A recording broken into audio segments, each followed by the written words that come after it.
everybody, it's Lon.TV, and we've got another hotly anticipated smartwatch to check out today. It is the Pebble Time, and I backed this on their Kickstarter a few months ago, and it showed up today in the mail, so I was excited to put this thing through its paces. Now, this is a second generation device from the company. Pebble came out with an initial watch, also a successful Kickstarter a few years ago. That one was black and white and a little bit clunkier. This one is a little bit sleeker, and it's got a color display. This will work with both the iPhone and Android platforms. In fact, I was able to pair it up with both of these devices earlier today. You can even have it pair up with multiple devices simultaneously to get notifications and whatnot, so that was pretty cool. As you can see here, the display looks pretty nice under direct light. This is an e-paper display like the first version of the Pebble as well. It's a special kind of LCD display that retains its image in between its animations. So for example, right now there's nothing moving on the screen, and it's not consuming much power to keep this image on screen. So it's reflecting light from my studio lamps at the moment. The backlight is off. So under direct light, it looks very nice, and it doesn't consume a lot of power. So that means that the display is always on. So you don't have to wait for the display to turn on when you put the watch up to your face like you do with the Apple Watch. The display will stay on all the time because it doesn't consume that much power when it's not being animated. But because it's a little bit different than the e-ink displays we see on the Kindle, you can get these nicely colored animations running through it and stuff too. So it's got a lot of the smartwatch kind of panache to it, I guess, if you will. But it is able to retain power like a Kindle might. So pretty nice there. It's also a little bit slimmer on the wrist perhaps than the Apple Watch is. So the Apple Watch I've always felt was it's a little bit too fat. And this one is a lot thinner than the Apple Watch is, primarily because it doesn't need as much of a battery on there. It'll last about 5 to 7 days for its overall battery life, which is pretty good. Now, there is a backlight on here. It comes on very briefly. There's also a light sensor built in, so it'll kind of detect. You can do it. You can set it so that when you move your wrist, it'll turn the backlight on when you put it up to your face, or you can just push one of the buttons on the side of the device to get it going. I'm going to show you how it works in a minute. There is no touchscreen, though, so unlike the Apple Watch, which you can use to kind of flick through things if you want, the Pebble here is only relying on its buttons to navigate around. It does feel a little bit cheaper than the Apple Watch does for sure. It definitely doesn't have that same kind of curb appeal, if you will. It doesn't really have that build quality to it. When it showed up, it was kind of flopping around in the box. When I took it out, it just didn't have the feel that the Apple Watch has. Now, I should note that this is a $200 device. At least that's what the launch price is going to be. So certainly a lot less expensive than the $400 Apple Watch Sport Edition that I have here. So I'm not expecting it to be as high quality, but I was expecting a little bit more out of it perhaps, because it isn't inexpensive at $200, and it does feel kind of flimsy, at least in how it connects to the watch here itself. And just the overall quality of the band. Now, there is some ports here to point out. This is their charging port here, and what they're going to be doing in the near future is coming out with smart bands that will link up with this port as well to pass data, so it'll maybe be able to add some features that are not currently built into the watch. So things like maybe a GPS, which is not in here right now, or a heart rate tracker or something like that. They're going to start building some bands that will have some of those sensors built in that will connect to the watch that way, which is pretty smart. It's a neat way to add some additional functionality to the device, and I'm eager to see what they come up with there. So now I'm going to zoom in the camera a little bit, and we're going to look at how the watch functions.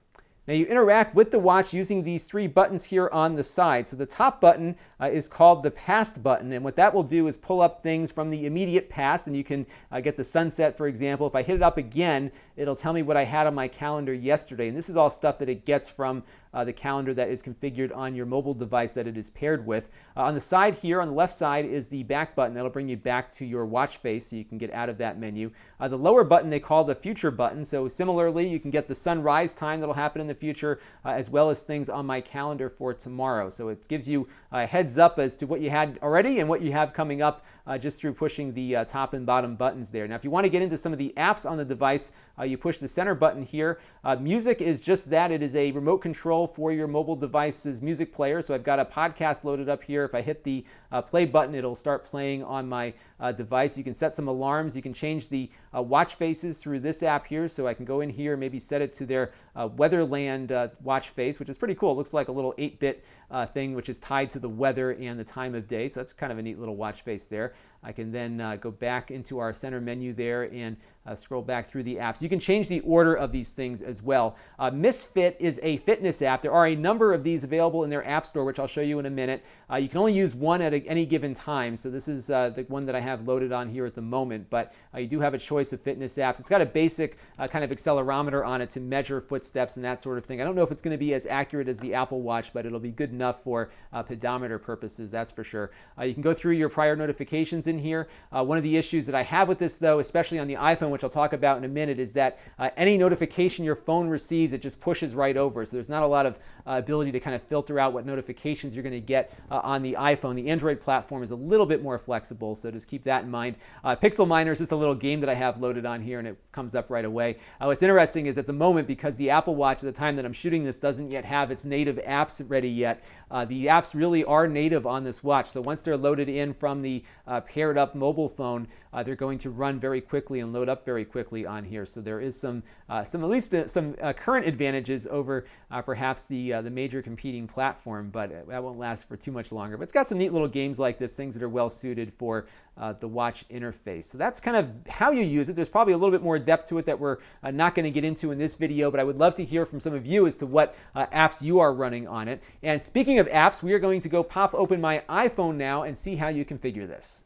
All right, here we are on the configuration screen here. This is now running on the iPhone, but the Android version is very, very similar. There's a couple of things that the Android version can do that the iPhone version can't do, and I'll point out what those things are as we're stepping through some of these options. So the first thing we're going to do here is look at the My Pebble option. This will be the first thing you see. There's a menu up at the top here that you click on to get all the different navigation options to the apps. Pretty nice looking app, actually. And what we can do, for example, is we can change the active watch face. We can just tap on this here. I'll switch over so you can see both at the same time here. If I tap Set as Active Watch Face, you can see it immediately changes that watch face over. So you have some very immediate things that you can do to the watch right away. We can also take a look at the apps that are built into the device right now, the ones that are installed, and I can change the order of things. So for example, if I wanted the notifications option to be top of the list when I go into that configuration option, you'll see now notifications are the first thing that I see. So you do have the ability to change the order of things on that app menu in here too. So you've got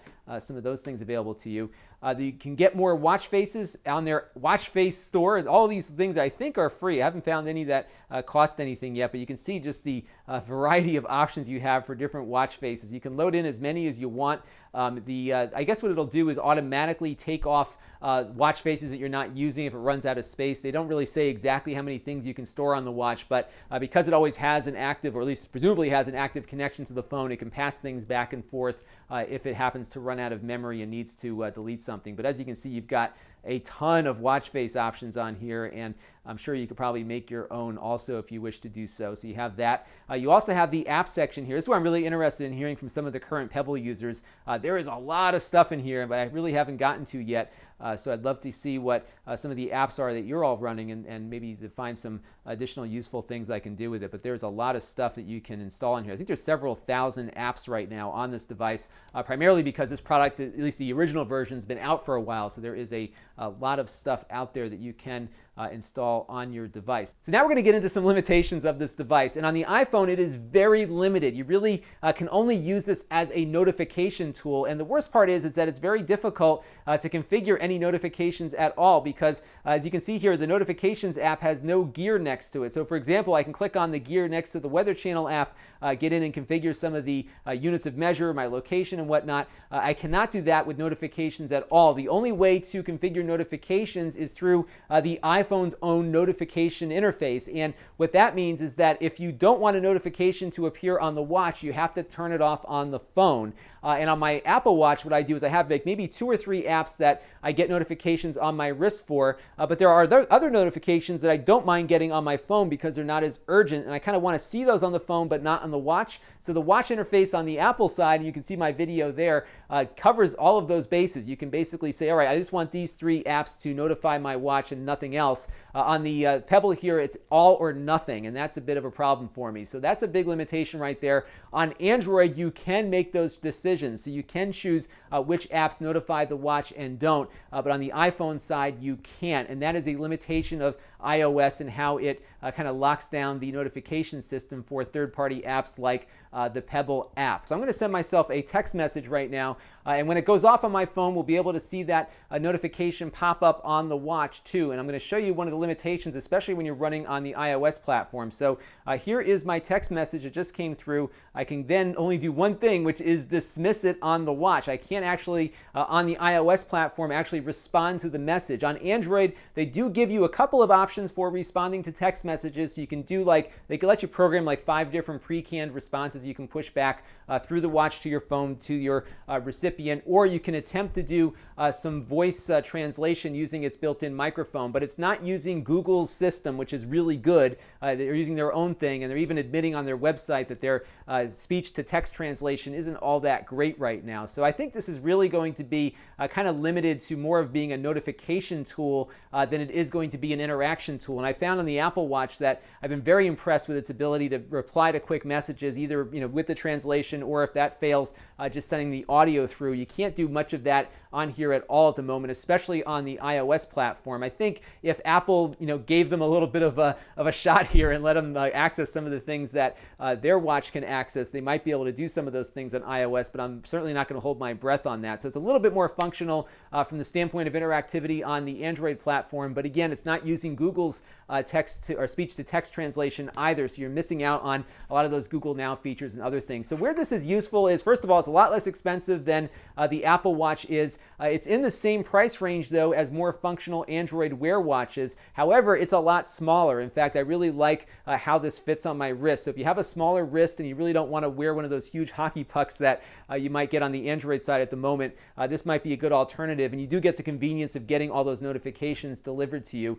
Much more easier to work with on Android too, because you can choose what notifies you and what can't. On iOS, unfortunately, it's going to push everything over that you have coming over on your phone, which can get quite annoying after a while. So I really wish the iOS functionality was a little bit better, because I think it would give iOS users a little bit more choice as to what watch they might want to wear with their phone. But on Android, it's certainly a little bit more usable and might be good enough for a lot of what many folks want to do with a smartwatch. This is Lon with the Pebble Time. Thanks for watching.